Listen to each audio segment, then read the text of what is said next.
बिस्मिल्लाहिर्रहमानिर्रहीम। Delicious land के नाजरीन को हमारी तरफ से अस्सलाम वालेकुम। आज मैं बहुत ज़बरदस्त और बहुत ही टेस्टी प्रोटीन लड्डू की रेसिपी लेकर आपकी खिदमत में हाजिर हूँ।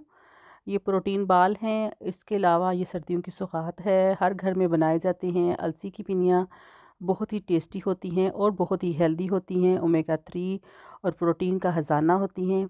लेकिन आज मैंने इसको एक नया ट्विस्ट दिया है, जिससे उन लोगों की शिकायत दूर हो जाएगी जो अलसी को इसकी गर्म तासीर होने की वजह से यूज़ नहीं कर सकते, उनको सूटेबल नहीं लगती, उनके लिए भी ये नेमत ख़ास बन जाएगी। और नॉर्मली इसकी जो ख़ास मिकदार है खाने की, वो आप ज़हन में रखें, और क्या क्या चीज़ें कितनी कितनी मिकदार में डाली हैं इस क्वांटिटी को भी ज़हन में रखें, तो आप इसके बहुत ज़्यादा फ़ायदे हासिल कर सकेंगे।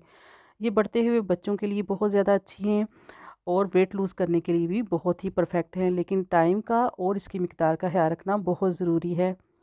तो ये है जनाब, मूंगफली मैंने ली है कच्ची वाली 1 पाव, गुड़ लिया है 400 ग्राम, और नारियल हाफ़ पीस जो उसका होता है वो लिया है, ये 100 ग्राम के करीब है, छोटे छोटे पीसेस में काट लिया है। अलसी ली है 1 कप, और 1 कप ही मैंने इसमें लिया है तुखम बलंगा। यहाँ पे इसी तरह का होता है, ब्लैक वाला नहीं होता। अगर आपको ब्लैक वाला अवेलेबल है तो आप वही यूज़ कीजिए। और उसके अलावा मैंने लिया है जौ का दलिया, ये 4 कप है, और बहुत ही फ़ाइन सा है, इसको पीसने की ज़रूरत नहीं, लेकिन ये भी कच्चा है। और सबसे पहले हम ड्राई रोस्ट कर लेंगे अलसी को। फ्लेम को हम लो और मीडियम के बीच में रखेंगे,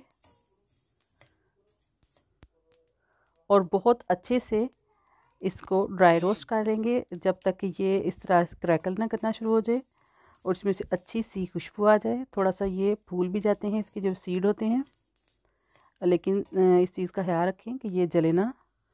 उसी बर्तन में हम जौ का जो हमने दलिया रखा हुआ है वो डाल देंगे, और उसको भी उसी तरह ड्राई रोस्ट कर लेंगे हम सेम फ्लेम पर। ना तो आपको आग को तेज़ करना है और ना ही बहुत जल्दी करनी है, ना ये कच्चा रहे और ना ही बहुत ज़्यादा भून जाए। सिर्फ इतना है कि इसकी एक अच्छी सी खुशबू आ जाए और कच्चापन ख़त्म हो जाए। और इसके बाद हम मूंगफली को रोस्ट कर लेंगे। अगर आपको कच्ची मूंगफली अवेलेबल ना हो तो आप जो तैयार होती है भुनी हुई वो भी ले सकते हैं। तो ये है कि जब आप ताज़ी खुद से तैयार करते हैं तो इसका एक अपना ही फ्लेवर इस डिश में आता है, इन पिनियों में। इतना हम इसको रोस्ट करेंगे कि ये अंदर तक पक जाए, रोस्ट हो जाए, और इसका छिलका खुद से उतरना शुरू हो जाए। तब हम इसको प्लेट में डाल देंगे ताकि ये थोड़ी ठंडी हो जाए, फिर हम इसका मसल के तो छिलका उतार देंगे। और अब हमने फ्लेम को बंद कर दिया है, और इसी गरम पैन में, कढ़ाई में जिसमें कि आप सब चीज़ों को रोस्ट कर रहे थे, उसमें हम जो चिया सीड है यानी तुखम लंगा वो डाल दिया है, और उसको अच्छे से थोड़ा 5-7 मिनट भूनने के बाद फिर हमने ठंडा किया और उसका पाउडर बना लिया। अलसी का भी हमने पाउडर बना लिया है। और जो हमारे पास जौ का दलिया है उसका पाउडर बनाने की ज़रूरत नहीं, वो थोड़ा सा बारीक दानेदार है। और ये मूंगफली भी ठंडी होगी थी, इसको भी बहुत अच्छे से आराम से इसका छिलका उतार देंगे। अब हम सिरप तैयार कर लेंगे, शीरा भी जिसको कहते हैं। उसके लिए मैंने 1.5 कप पानी लिया है, और गुड़ उसमें डाल देंगे ताकि ये मेल्ट हो जाए। आप गुड़ को तोड़ के भी डाल सकते हैं, वैसे भी 5 मिनट के अंदर ही ये बहुत अच्छे से मेल्ट हो जाता है। जब गुड़ अच्छे से मेल्ट हो जाए तब हम इसमें 3 से 4 टेबलस्पून देसी घी के या मक्खन जो आपके पास अवेलेबल हो, दोनों में से कुछ भी डाल सकते हैं। कुछ लोग इसमें ऑयल यूज़ करते हैं, लेकिन इससे देसी घी से इसका मज़ा जो है वो बहुत ज़्यादा अच्छा बनता है। अच्छे से मिक्स करेंगे, जब सब चीज़ें मेल्ट हो जाएं तब हम इसमें मूंगफली और नारियल डाल के 2 मिनट के लिए भूनेंगे, इसको पकाएंगे। और अब हमने फ्लेम ऑफ करके इसमें भुनी हुई चीज़ें यानी जौ का दलिया, चिया सीड का पाउडर और अलसी का पाउडर डाल के इसको मिक्स कर देंगे।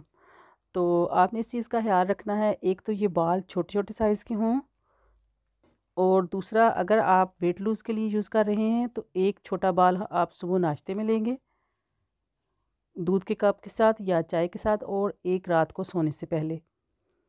लेकिन जो बच्चे जिनकी अच्छी ग्रोथ के लिए आप यूज़ करना चाहते हैं, उनको इसका साइज़ थोड़ा सा बड़ा कर लेंगे। ये देखिए साइज़ आपके सामने है, तो वो दिन में किसी टाइम भी ले सकते हैं, और बाकी जो जो भी जिस टाइम लेना चाहे उसके लिए ये बहुत ही सूटेबल हैं, बहुत हेल्दी हैं। और जो लोग इस चीज़ की का गिला करते हैं कि उनको अलसी गर्म होने की वजह से सूटेबल नहीं लगती, उनके लिए चिया सीड इसमें बहुत ही अच्छा ट्विस्ट देगी और उनको बहुत ही हेल्दी लगेगी। बिल्कुल भी गर्मी का तासीर उनको बिल्कुल भी फ़ील नहीं होगा, और वो अपने अंदर इस चीज़ की बहुत ही ज़्यादा हेल्थ फ़ील करेंगे। उसके अच्छे जो बेनिफिट हैं उनसे फ़ायदा हासिल कर सकेंगे। तो ये है जी मज़ेदार सी सर्दियों की सौगात। आप इसको वैसे हर मौसम में यूज़ कर सकते हैं, सर्दियों के अलावा जब भी आपका दिल करे, जिस मौसम में चाहें। तो आप इनको बनाइए और एंजॉय कीजिए, और फीडबैक देना बिल्कुल ना भूलिए कि आपको मेरी ये रेसिपी कैसी लगी। तो यकीनन आपको मेरी ये रेसिपी अच्छी लगी होगी। आप इसको ट्राई करने के बाद अपना फीडबैक दीजिएगा। मेरे चैनल को सब्सक्राइब करें, साथ में बेल आइकन ज़रूर प्रेस करें ताकि आने वाली हर ज़बरदस्त और लेटेस्ट वीडियो आपसे मिस ना हो सके। मिलते हैं किसी नई वीडियो में, तब तक के लिए हम आपसे इजाज़त चाहते हैं।